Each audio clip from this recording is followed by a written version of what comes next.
Hello? We need to talk. So guys, we need to talk. How many of you actually talk about finances with your friends? I don't. Never, Mm-mm. ever. No. It's a very thorny subject. Have you ever like shared it with your friends, how much you make, or how much your spouse makes? Mm-mm. No. I've not. No. Not at all. Never. Have you? It's not a thing. Yeah. Yeah, Yeah? I actually do. Wow. I mean, I don't think I go into the depths of like the exact monetary Yeah. amount, but I give them like a general idea because sometimes I look for investing advice through Mm. friends or like ways to grow my income in different ways. And like they'll have some insights, but I've realized a lot of women don't actually talk about it and don't even talk about it with their spouses. Yeah. Yeah. No, 100%. I feel like a lot of people don't talk to even their husbands about like their money, what's going on with their money, the bank account, the investments, and their portfolio, like so much of that. You're putting a lot of trust, and you should, as you should, but it's also important to be an equal partner and to know all that. And I know sometimes you're like, it goes over my head. I don't know. I don't get it. That's just something I'm delegating to my spouse. And it could be either way, right? Wife or husband, but most of the time it's the husband. Yeah. You delegate it to them and you just don't know. And anything can happen. It's so important for everybody to know. You don't know what's going to happen tomorrow, health-wise, relationship-wise. So being on top of it and kind of knowing and understanding what's there is very important. Yeah. I would give that advice to my sisters, my cousins, my friends, everybody. But I don't talk about it. Yeah. But even the people that aren't married, right? Like when you get your first job as a woman, we tend to think that someone else will figure it out for us. Like, I don't think I need to know about how to save money, what percentage of money that I should plan for as an emergency fund. We kind of just have this like intentional ignorance about those things where we don't see that a lot in men, even single men. And so I think like overall as a topic, it's widely untouched for single, married, women in general. Sasha, I don't even think men talk to men about how much they make. They might talk about money, but they may not talk about the details of it. I feel like everyone's always complaining how they don't have enough. Yeah, Yeah. that's true. And what you said, Safia, I know this one couple, like happily married for several years. The wife is just kind of like, yeah, my husband like lets me use my money. However, I have no issues with anything. But then one day, I think he had like either a bipolar disorder episode, where he had a manic episode, or he went through, maybe he was like using drugs. I'm not really sure the details. But then it became this huge problem because at that point, he was like, this is my money. There was like a huge shift in that relationship, right? And now she doesn't have much say over that bank account because she was never really part of it, the conversation from the beginning. And then she realized, oh man, like I just trusted this man in this marriage thinking he's going to be this person forever. And then he had this entire personality shift induced by drugs or psychosis, and everything changed for them. Oh my gosh, that's awful. Yeah. That's why it's so important to kind of know and be on the same page with all of Yeah. that. The dynamic can shift at any moment. And things like that, even with the best of intentions and your spouse wants to take care of you and it's somehow kind of divulges into this is my territory. Yeah. How many times have we heard of financial abuse, economic abuse taking place because a wife or a spouse doesn't really know what's happening, doesn't have access to the money, doesn't get to make the decisions, doesn't get to collaborate on any of those things, and sometimes has to ask as if it's an allowance, Right. as if like you need to ask someone for permission. Exactly, especially stay-at-home moms. Yes, right? Yes. absolutely. Absolutely. I don't think enough people recognize that financial abuse is a form of intimate partner violence. And it's not just about like, oh, there's sometimes conflicts about money and we disagree on it. That's not what we're trying to say is like financial abuse, but it's really someone that is claiming power and has the intent to restrict your means. So a lot of times it'll be in the form of, making sure that you don't have access to the logins for the bank account. There are some spouses that behind their spouse's back will open a credit card, open a line of credit, mortgage, something else, and they just have their wife sign the papers without knowing. And this isn't to create any kind of like paranoia for people, but it's just like, you need to have the logins and information because let's say as a married person with children, your spouse dies. How are you going to pay for things if there's no trust and it has to go through probate? Right. And I don't think people even realize like there is a such thing as a trust and a probate and like why it's necessary. But then when they don't have those features like, planned for, then they're out on the street with their kids. 100%. I think that sometimes you think, oh, if I ask, it means I don't trust or I'm trying to be suspicious. And it's not that at all. I would just say that actually ensures that for your husband, he's making sure that you're taken care of, because he's like, here's everything in case anything happens. So you being knowledgeable about what's happening is actually him ensuring and actually taking care of you and protecting you even more, in my opinion. Yeah. Like, we're talking about how it goes over your head. So the amount of times my husband has sat me down, explained everything, it just goes over my head. So he's kind of just made it easy where he's put my name on literally every bank account, on everything that we have. So he's like, I know you'll forget the password, so you can give your social security number. He knows, it's like just in case, because what you're saying, you never know. Life is so, you just never know who's going to pass away or when. You need to make sure your spouse is protected. In that case, the job of a husband is to protect and, be even protect in situations when he's not around. Yep. But how do we have those conversations, you guys? Like, how, if somebody's single or somebody's married, it's uncomfortable. And so how would you go about even having that conversation with your spouse? Can I do a confession? Yes. Tell us. I know. Everyone's going to be like, finally, the dirty and spicy news of this podcast. My husband and I have never talked about how much either of us make. We've never had a shared financial account. And I, to this day, do not know what he makes. He doesn't know what I make. Get my jaw off the floor. What? How does that work? Girl, I don't know. It just works. But wait, so you don't know what he makes and he doesn't know what you make? No. You have separate bank accounts. Separate bank accounts, no shared financial How do you pay the bills? How do you manage your household? Everything. Yeah. So this is where people are going to be like calling us to give us advice. Remind us, what do you do and what does your spouse do? So my husband's a consultant for Deloitte and I'm a forensic psychiatrist and I'm self-employed, but also work for multiple different agencies as a contractor. Okay. So boss lady. Sorry. But has it always been like that? I think it's what started and what became comfortable because it's such a point, like a sore spot and a source of conflict to talk about it. And then the conversation doesn't get anywhere without one of us fighting. Yeah. And so when we first got married, I was in fellowship. So, I had a very small, minuscule salary, but I was still contributing in whatever ways I could. And he was taking care of the majority of expenses. And we had a lot of fights in the beginning of our marriage, like to the point we weren't sure we were going to stay married. And so I think maybe that's what influenced his viewpoint of never opening a shared bank account. And I remember my parents and his parents and he and I all sat down in the beginning when we were having problems. And my parents were like, there needs to be a shared bank account. And she should have a credit card or something in his name. And it just never happened. But Sasha, did you guys ask each other, like, in terms of, you said you guys split expenses. Was that a conversation? Like, you take care of the house, I do this? Or was it just, how did it get divided? Was it divided based on who you guessed made more or just random? It was kind of based on what he told me we were splitting. So it wasn't really, again, it was something where the blame is on me too, is that I didn't take my agency to say, well, this is how much this costs and this is how much it should be.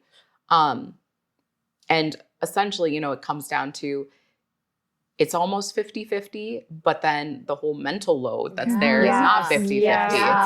It's not. No. Yeah, especially when you have And that's children unpaid. in play, right? Yeah. Because as a mom, we all know, we wear so many hats. And then on top of that, to have this, and I'm sure at some level in your marriage, it also feels, I don't know, I don't want to tell you how it feels, but how does it feel? It's different every day. So I think sometimes, there can be more resentment and anger, but then other times it's like, I look at what he does within his capacity to do so. Just going back to your first recording is that when I look at how fatherhood was modeled for him and how different men are, he is a much more active father, despite not having that necessarily modeled for him as being like, he had a mom that was stay at home, his dad worked. So it wasn't expected that his dad would be taking him to games or doing other things. And he does that with our kids. He helps to take them to school. And so there's other ways that I feel like he's such an active participant that I can't look at him just as my financial bank account or lack thereof. It's also about what he contributes to making our family better, which is really the contribution that I want to be more concerned about. even though I do think we do need to have a talk about finances, and it's working through my own issues of broaching the topic that's uncomfortable and knowing that we both might walk away hurt or angry, but having enough confidence that we're in a good relationship and a trusting relationship that we can talk about it too. Because then I also look at it as, well, my Islamic rights are that I should even be given a stipend, that me choosing to contribute any amount to the house is out of my own willingness to do so, not out of a necessity to do so.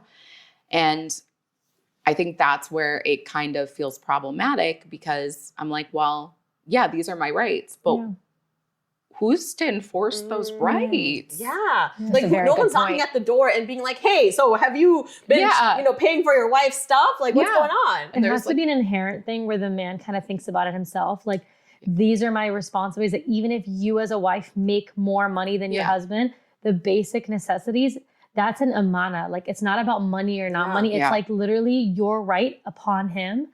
And it's just, but you know what's crazy? Because like, I look at you as his boss woman. So I'm like, how does this boss woman, like, what is it about relationships that how is it this boss woman who's like out in the world doing all these incredible things, talking about finance? Like, I'm sure you've signed contracts where you had to negotiate your income. Yeah. And you had to do those things. But when it came to your home, you have a healthy relationship, but why is there that barrier? Why are you not able to, or why do you think you're not able to have that conversation with your husband if you are to have it with, you know? I think part of it comes down to the conflict, right? So for me, I know that when there's conflict, I like it to be resolved. So even in friendships, if we're going to fight, then I'm like, fight with me right now, get it all out, and then put it to bed. Yeah. Or move away, whatever you want to do, but just deal with it. Don't wait weeks. And in marriage, unfortunately, if someone is mad and their style of arguing isn't conflict resolution immediately, it just kind of leaves things out in the open. But then there's someone that's angry in the house every day, then it's so uncomfortable that to me, it's like, it's not worth it. I only have so much time to keep the peace in the house. And then part of it is the reason I do work even more than I would need to is that I also know that my hourly wage as a forensic psychiatrist is greater than what he'll make. And so I feel like by contributing to that, then he's at home more, and I don't have to be like, you need to work more nights and take care of us, because I mean, in order to equal it out, he would have to put in so much more labor, and then that would take time away from the kids. And then there goes more of the mental load that you're carrying, because there's that guilt. And then I want them to feel close to their dad. I don't want him working himself down to a bone either. Like, but I also know his earning capacity is, again, different in business versus medicine. So is that working for you guys? No. Okay. No. So if that's not working and it's causing resentment and it's causing, I mean, I can imagine not feeling safe and secure, because you want a provider, right? As women, we all feel, even boss women, even people who are high earners, you do want to feel safe as like you want some sort of provider, as somebody who's a backup. If that's not happening and it's not working, is that conversation possible to Who wants to pretend to be me? I'm going to start wearing niqab so Sania can go in and be like, I'm your wife. Let's talk to you. I've got things that we need to discuss. I don't know. But I think it's also like you were saying early on, when you guys did have this conflict in their marriage, it probably really broke the trust that you both have in each other, right? So it's really hard to be vulnerable, because our money security is such a big part of our identity. So it's really scary to put yourself out there and be like, okay, well, let's share this stuff I've worked so hard for, you know? Yeah. And I mean, part of it is like, we've talked about it a few times where I was like, you write down what you pay for and what you contribute to, and I'll write down what I pay for and contribute to, because I could totally have this misperception and misunderstanding and not know that maybe he's contributing more than I think. Yeah. But I also feel the same goes vice versa. Yes. Because I was like, I don't think he understands it. What if something, God forbid, happens to you or him? Then what happens in that case? Like in terms of the money you have in your bank accounts or your lockers or who's... Well, it goes into probate. Yeah, and then so it goes is it to like... Unless Have you have guys a will. talked about maybe like a will of how it would be or something? So we don't even file our taxes together, guys. Oh, wow. You do individual taxes? With our own different accountants. Oh my gosh. So it's like I'm really blind. Yeah. So he has no idea. Nope. And you have no, wow, okay. No. And so like it, even every year when it comes to tax season, it starts kind of like a little bit of a fight about who's going to claim which child or both children. But then for me, it's like, well, there's part of it that can be written off with how much I pay for school and daycare and, summer camps and other stuff. So because you're paying for all of those. Because I'm paying for those things. Okay. And so then if I'm just losing money upon money and benefits that you're not even using because you don't pay for them. And he still is pretty upset about it because he feels like it's unfair. And I mean, I shouldn't speak on his behalf about how he feels, but that's the sense that I get. But then it's like every time tax season is rolling around, we're just kind of like, this is the uncomfortable discussion. And sometimes it's not even what we agree on. And so the trust is really shaky in that aspect of it. Does it make you feel like, so I went to this like baby shower and in it, I didn't even know this was a thing, but there's a bunch of other stay-at-home moms and they were talking about how every time they go grocery shopping, they charge a gift card and just to keep as a safe money. And I was having this conversation with my husband and my husband was like, well, maybe because internally they know their relationship is like something is shaky about it. So they have a backup plan. And he's like, if you're secure, it's like there's that, you don't need to have a backup plan. But then God forbid you are in that situation. Let's say you're sharing everything and then you have to get a divorce. Then how do you manage that? Because then there's situations in that. Like my husband has a coworker that has to live in his parents' basement because of his divorce. Like people can't leave. They can't leave like that. If you don't have a backup plan or something or an understanding of what's happening with your finances, I mean, I'm sure all of us know somebody who wanted to leave a situation but couldn't leave because they were not financially secure. I actually have a family friend who there was infidelity involved and she wanted to leave. She had children. She went to her parents and her parents said, we do not have the capacity to take care of you and your children. And she wasn't working and she ended up staying because she didn't have an option. And that was it. She's like, I don't know where I can go. And so that's just what she had to accept. And so when you hear things like that, that's why I'm just like, it's so important to know what's happening. Like even if it's a tough, like men like a green slip because they can treat you control, however, right? That's abuse. That's financial abuse. It's control. Exactly. It comes down they to can it. treat you however they want. They can demand whatever they want from you. They can have all these lofty expectations because they know, like, hey, I can go and cheat on you, and I know you're still going to be around because who else do you have, right? And that is just crazy. But then if you have a shared account too, though, so that's what I'm thinking. Like if you do have a shared account, then how do you have that? Like I always tell my husband, like I need stupid money. He never questions me when I spend money, but it's like that shared account that even if you know you're making money or he knows, but you don't know how much you're making, then how do you handle that situation? Because like how do you make it fair or how is it like, how do you have like huck over your own money at that point as a woman too? And I think there's a lot of women who have been married for like 17, 18 years and have not worked, right? Because they're like stay-at-home moms. And then they feel like I have no rights over this money. And then it's kind of like they've been out of the workforce for a really long time. But here's what I think. Navigate that? Here's what's really important for everybody to understand and for all the people who are not working for whatever reason.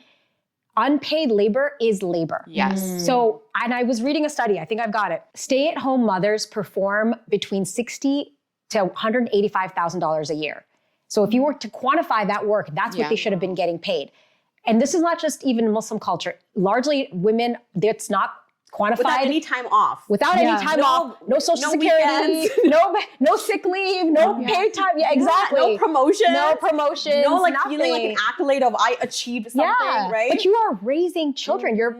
That's a huge job. Yeah. And it goes unrecognized and because it's unpaid, people think, it's not worth anything. It shouldn't be quantified. And that's what is important is that's your contribution. That is what you should be owed. And so you shouldn't feel like that's his money. Yeah. You're taking care of the household. That is your money too. Yeah. But that's, again, how many people have that quantified? Because I don't know if any of you heard about the Betty Broderick case that was back in San Diego, but it was about this woman that was a housewife that helped her husband go through law school, basically paid for everything, stayed home with the kids. And then he did something right before filing for divorce in a very intentional way to restrict how much money she was rightfully owed. Gosh. I mean, and this is not to encourage everybody to go kill their husband and their mistress, but that's what ended up happening in that case. Yeah. But there is no remorse for it. But then you have other people that are sitting there with money and not knowing what to do or don't know anything about how their money goes through their house. Like, where does this money go? Where does that money go? And it's so important to really understand that in cases where there is financial abuse, there's also restriction of a lot of options and means. And from a psychiatric, biological perspective, when you're in that kind of situation, you have chronically elevated levels of stress that are activated. And that can actually alter your cognition, your decision-making process, and even your ability to access, like, what are my options? Yeah. That suddenly gets shut down. Yeah. And so when people sometimes say, like, why didn't you leave sooner to someone that's being financially abused? The better question is, what was the cost of leaving your husband psychologically and, financially? Yeah. What is the cost to you in that? Because it could cost a lot more. It could cost a lot more to get your own place. It could cost you a lot more to be able to go back to work and get a job and the training that you never went and got. Yeah. I think a lot of people don't even know what financial abuse is. Like, I think when people assume any sort of abuse, it's very extreme, but financial abuse comes in smaller ways too that could literally be solved with a conversation. Like, you know what you're talking about? Like, if you were able to have that open communication, that would have solved that whole problem, right? Like, and it's hard to, because you're like, I need to protect my peace. I need to do, and you're like, if I can afford it, it doesn't hurt me in that sense of like, that's just money. That's like whatever to me, but it's more of like, what's right, or what's like, And Sasha, I want to ask, and we can cut this from the podcast if you don't want to disclose, but have you guys gone to therapy for this? We have discussed it in therapy, and it's similar suggestions that have been given, but it's, again, someone has to do the follow through on the actions for it. And then again, I don't also follow through with like following up to be like, hey, can we do it? Like, hey, did you write down how much you make? So we don't do that. But I mean, the one thing I'll say is, for my situation, it's not really a financial abuse because there is no power dynamic shift, right? It's Like not, there is. And that way, maybe, I mean, would you say, would you rather be in that situation than be at where you're asking for money or asking for things that... I think everyone should be financially independent. And to the women that haven't gotten married, or to the women that are married, find a cash flow, find an ability to understand dynamics. Like, I have a book at home called Finance for Dummies. And I felt like that was over my head. Yeah. And I was like, oh my God, is there a Finance for Dummies for the dummies of dummies? And they don't have one, unfortunately. But we all need to take that, right? We all do. Yeah. So for our podcast listeners, I did look up what are some resources. Yeah. Clever Girl Finances also offers free courses online. Her Money is a podcast. And Budgetnista focuses on financial wholeness, not just wealth. And those are women targeted, things that we can do to educate ourselves. We have AI, guys. Yeah. Like, we're in a generation where we don't have to get the encyclopedia out and look up things. And you can write these prompts into AI in the right way to help guide you. And I have a friend that personally, she was sending me messages and she was like, as a doctor, you need to maximize your finances because you guys are kind of stupid with money. And I was like, girl, you're right. We are stupid with money. I was like, you're not telling me anything new. But then she was like, I put my whole portfolio in and it was showing me how I should like readjust my finances. And she is single, independent, and knows so much about money. But her dad also had those conversations with her from a very young age. Like, let's learn about financial literacy, because then we're contributing to our own learned hopelessness. Yeah. That's our learned helplessness. We create this idea that we can't learn these things and we've never had to learn them, and our minds just don't work that way, which is incorrect. So one thing I wanted to ask you guys about when I first got married, I had a really hard time spending my husband's money, because growing up, I always saw the reason my dad was able to build an empire or things was because my mom let go of her needs so that he could be successful. So I had a really hard time, just kind of dealing with that and using my husband's money, because it never felt like mine, like I had authority. And it's not from my husband's fault. So he eventually got me a credit card of my own and he was like, you can spend it. I won't look at what you spend on. But it just still like that internal, it was just that internal feeling. Yeah. And I think so many women, especially stay-at-home moms, have a hard time with that because they don't see their work as like valuable, that they're really not contributing to the family. So as a stay-at-home mom, they might feel really pressured or really bad about asking their husband for money to spend on their own family, right? Like, for example, to take care of their own mom or dad. And so it becomes like this really sore spot in their marriage because they feel like I can't ask you for money to spend on my family. And so now I have to figure out other ways of getting this money to them. And it's hard when actually you have to think about it. We are a family, like me and my husband. And that means my parents are also his family and his parents are also my family. Exactly. Because sometimes it's not even the men who have a problem with it, right? Yeah. Because they might just be like really open to it. But it's us as women that we feel like we are, you know, taking something away from our husbands and giving it to our parents. And it creates this like my family versus yours. But like you said, like we're all in this together. So how do you set that tone in the beginning of your marriage if the plan is for you to be a stay-at-home wife or mom? How do you set that tone? I think need to get out of the mindset of it. You just need to tell yourself, like Sania, you're like, I felt guilty, even though you didn't. No one told you to that. You just thought about it on your own. Exactly, because it's like an inherent thing, right? No one told you. Yeah. You know, just like your mom did. Like she did all those things for her husband. I saw it. She never said that I did it. Like what you guys said. And I think everyone should have that conversation, because if I never had that conversation with my husband, that hey, I feel like I'm making you negative by spending money, I would always feel that in my heart. And it wasn't him. He never felt that way. He never felt that by me. It was like, he's like, this is my job. I'm providing for you. He never felt that way, but it was literally in my own head. And that's what we're talking about, this whole finance. It's all about communication. If we don't communicate, everybody's going to make up these stories in their heads and shaitan's going to feed off of it. And I think if that's the case, then having this, maybe if you cannot get over it, then having this conversation with your husband being like, I need an X amount of your paycheck that automatically gets deposited to my bank account. And then that is my money, and that nobody has a say over how I spend it. Right. Because then that creates this like autonomy that you feel like, hey, I'm getting this money regardless of how I use it, whether it's for myself, my family, or however, or if you want to contribute and like upgrade. But that also gives you a chance to practice how to like use those finances in what ways and maximize, you know, investments and whatever it is. But I think there are also some people that, you know, I was talking to a friend of mine and she had mentioned that her mother-in-law comments on every single thing that she buys. And she's a stay-at-home wife, don't have kids, but anytime she bought anything, which would be like even like a shavar kameez for Eid, for example, and the mother-in-law would make a lot of comments that sounded like to put her down. And so it wasn't like their relationship as husband and wife was great, but the additional comments from the mother-in-law added to her guilt.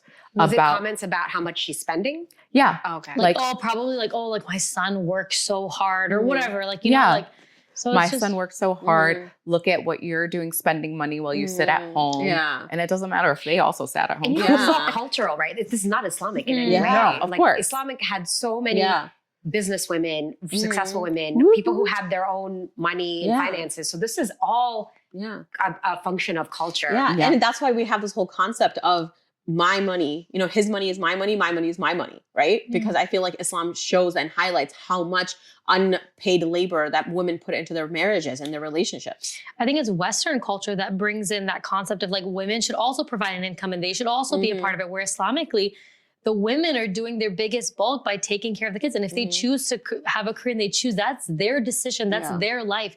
But when it comes to financing and supporting and providing, that's the man's job. That Allah's given us that right to take that burden off of us because we have so many other burdens. But I do think it's contextual as well, because at that time, you know, in the same way when we talk about multiple wives, that there were women that were divorced, widowed in the times of war. And so, you know, it was for their security. Islam has established that security for women to have that financial independence.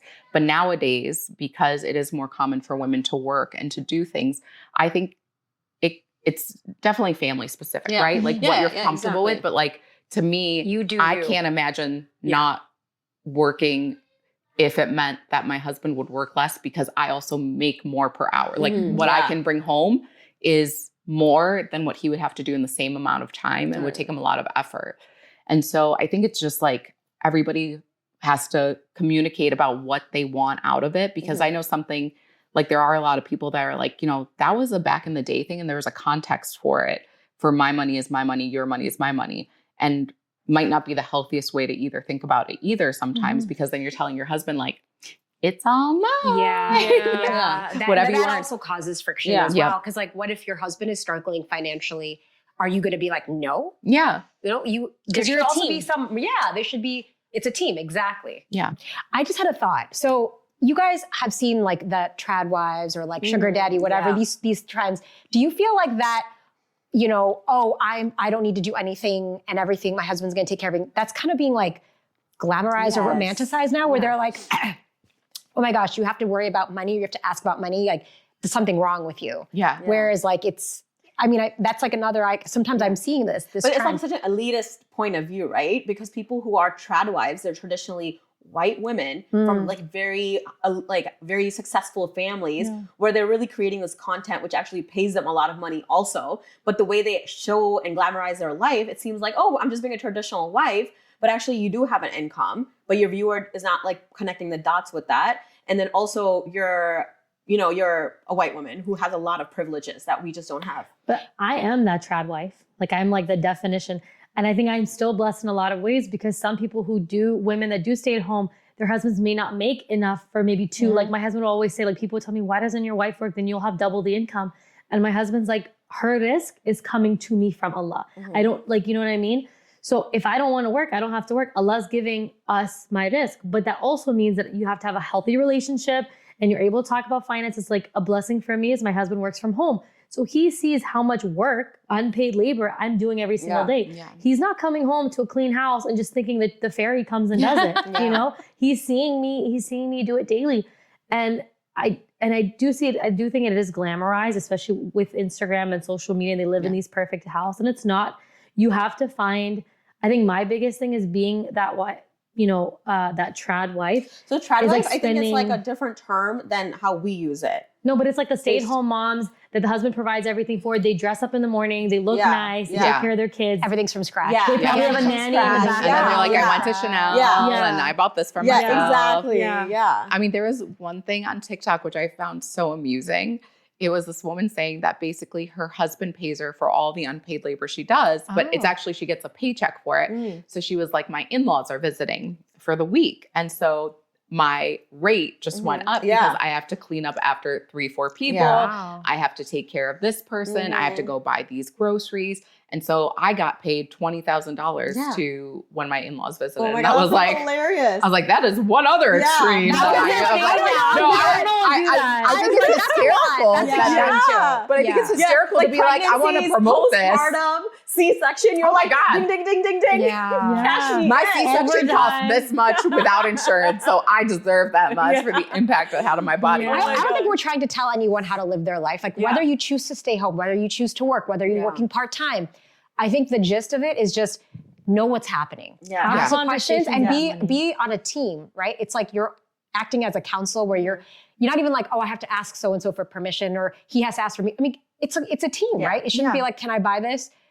It's just be like, what do you think? Okay, what do you think? And same thing goes for your husband. Your husband's like, I really want to buy this, like, whatever. Have a conversation. So just because he's earning the money, you can't be like, well, that's his money. He can spend it without talking to me about something. Yeah. But if I want something, I have to ask him. I think we really should approach it as we're on the same team. This is our money and we're going to make the decisions together. So I think that if you are younger, just starting out in work, like the idea that we want to create for the people that are watching that are younger is really the idea of resilience capital, which is like the money that'll protect your well-being from those doubts about what if something happens. And so, looking at stuff is like one of the most important things is that whole like, keep 3 months of your living expenses. That's not even enough for most people. It's actually keep 6 to 9 months in a savings account. And then if you have like, some people use high yield savings accounts, which I don't know Islamically, like what the interest and all that stuff is, but that's something that people do. And then having this idea that, if you have finances, if you have money, creating a trust to make sure that you assign like a power of attorney, a financial power of attorney, if you're not able to do it, having a beneficiary and the importance of that. And really, like, if you really don't know, it's your responsibility to hire a financial advisor because that is really the best thing we can do is like, if we hire people to help us clean our house, people to help us do laundry, watch our kids, help people to manage your finances, make your money. Like that is something that is the best thing for your well-being is that you work this hard. So make sure you have those funds available. Have conversations. Have conversations. Before marriage, after marriage, just open communication about finances. So important. Yeah. Just talk. Just talk. Just say we need to talk. Yeah. My husband's gonna be like, well, I got a list segue. of complaints for you, ma'am. Oh my, I can't wait for a follow-up with you, Sasha, about how it's going. It's because Ramadan. now- I cannot have these conversations during Because now you Ramadan. have accountability, okay? Us, the audience, everyone's gonna be holding you accountable to this, right, guys? So we want to see. Why we don't want we to get an sneak my update. husband on this? Oh, Can we invite him? I feel like this is a conversation. Yeah. We should try to sneak him on. Yeah. I'll be like, you just have to drop off food and chai. And then I'll be like, guess what? They want you to sit down and relax. just too. a mug. Yeah. awesome. Yeah. Awesome. Great, guys. Thanks so much for the advice and letting me know your opinions and how you experience it and navigate it. Yeah, cool. Anytime. We don't need to talk now.